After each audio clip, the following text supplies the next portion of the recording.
Olá, e o TH Entrevista dessa semana traz como tema os cuidados com o coração. As doenças cardiovasculares podem aumentar até 30% durante a estação.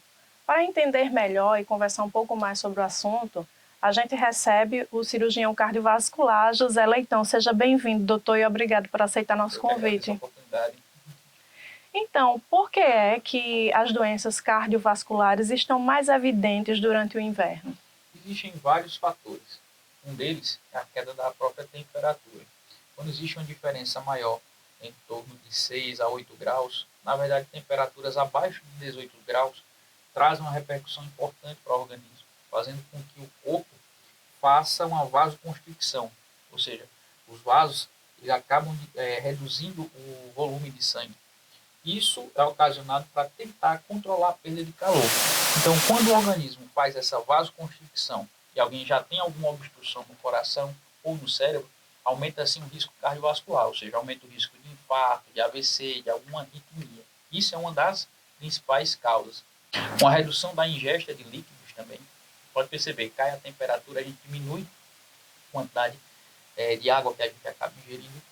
E outro fator também importante, aumenta também a ingesta de alimentos ricos em carboidratos, ricos em sal, para tentar, isso é fisiológico, isso é a própria história da humanidade nos conta, digamos assim, porque a gente acaba ingerindo alimentos com mais gordura, com mais sal, mais carboidrato, para tentar controlar essa perda de calor. E quais são as dicas, se o senhor pudesse elencar, para que evite, né, as pessoas evitem ter esses tipos de problemas? A grande dica, digamos assim, é a manutenção dos hábitos saudáveis. Tentar manter uma dieta com pouco carboidrato, com pouca gordura, diminuir principalmente a ingesta de enlatados, porque esses alimentos industrializados possuem muito conservante e esses conservantes, na maioria das vezes, têm um alto índice de sódio, aumentando assim os níveis pressóricos e o aumento do risco cardiovascular. Praticar atividade física corriqueiramente, pelo menos de 4 a 5 vezes por semana, preferencialmente atividade aeróbica. Quais são? Corrida, natação, caminhada, e sempre fazer um acompanhamento, em especial aqueles pacientes que já têm uma história familiar de morte súbita ou de alguma doença cardiovascular, como assim, parente de primeiro grau, hipertenso, diabético, teve infarto, AVC, fazer um acompanhamento, check-up com o clínico geral, com o cardiologista. Então, são fatores que evitam o aumento dessas mortes. É por isso que o AVC também aumenta nesse período? Com certeza, é mais ou menos a mesma fisiopatologia. A gente sabe que o acidente vascular cerebral mais comum é o isquêmico, é o que nós chamamos de evento cardioembólico. É algum trombo que sai do coração e leva à oclusão de algum vaso cerebral, algum vaso arterial, levando ao AVC isquêmico. E é uma causa, na grande maioria das vezes, evitável. A gente sabe das sequelas e da gravidade do acidente vascular cerebral e o custo também que isso traz para o Estado. As doenças cardiovasculares, o custo é muito grande. Então, todo cuidado é pouco e o melhor tratamento é a prevenção. A importância também do check-up, né? O que é que o senhor diria, assim, para reforçar para as pessoas que estão assistindo a gente? Em primeiro lugar, as pessoas que têm um histórico familiar. Então, a gente precisa já, desde cedo, a partir dos 30, 35 anos, começar a ter um acompanhamento com um cardiologista, com um clínico geral, uma equipe muito profissional, para fazer um eletrocardiograma, um teste ergométrico, um ecocardiograma, exames laboratoriais, vendo, por exemplo, o perfil lipídico, o índice de colesterol. Tudo isso são exames simples, baratos, que levam à redução da morte por doenças cardiovasculares. Lembrando que a doença cardiovascular é a principal causa de óbito no mundo. Só no Brasil morrem em média de 300 a 400 mil pessoas por alguma doença cardiovascular. E você vê que uma consulta e um exame de rotina básico, a gente consegue evitar em até 80% dessas mortes. No caso, assim, de apresentar algum sintoma, né, qual a importância de procurar um médico? Tocou num assunto importantíssimo. A maioria das doenças cardiovasculares, quando ela tem alguma manifestação clínica, já tem alguma lesão de órgão-alvo. O que é que isso quer dizer? Ou seja, o coração já está sendo afetado, o cérebro já está sendo afetado, ou até mesmo os membros inferiores. A gente esquece das obstruções arteriais periféricas, é muito comum no paciente diabético. Então, quando eu tenho alguma manifestação clínica, já pode ser tarde demais. Mas trazendo os principais sintomas, dor no peito, que puxa tanto para o braço esquerdo quanto para o braço direito. Uma dor no peito que puxa para a boca do estômago ou para as costas e principalmente para a região inframandibular. Isso é um sinal, inclusive, de gravidade.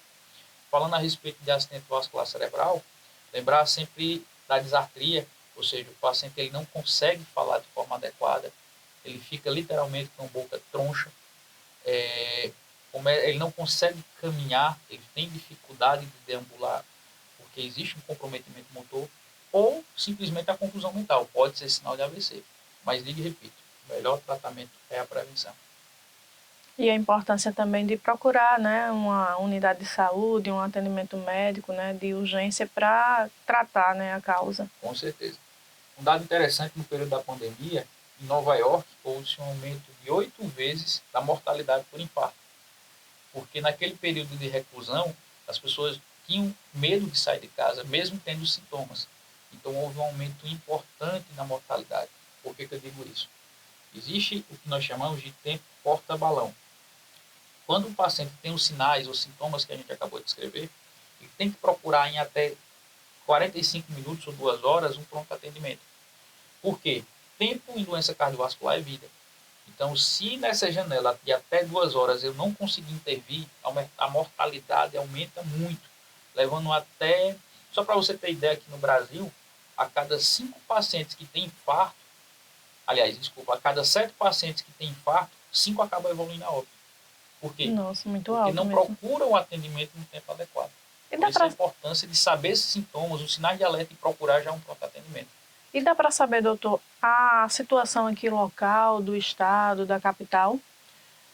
Claro que a gente sempre precisa melhorar, mas nós temos notícias muito boas, inclusive a construção do Hospital do Coração Alagoano, que é um hospital 100% SUS, voltado só para atendimento em cardiologia, para as doenças cardiovasculares.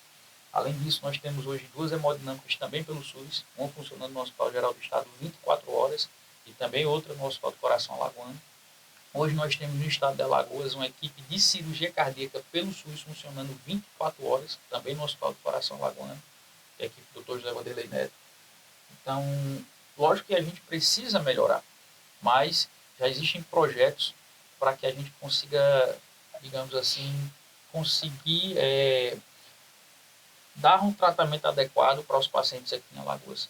Um dado também interessante é que a mortalidade por infarto nos pacientes jovens nos últimos 3 anos aumentou muito, chegando ao ponto de dobrar.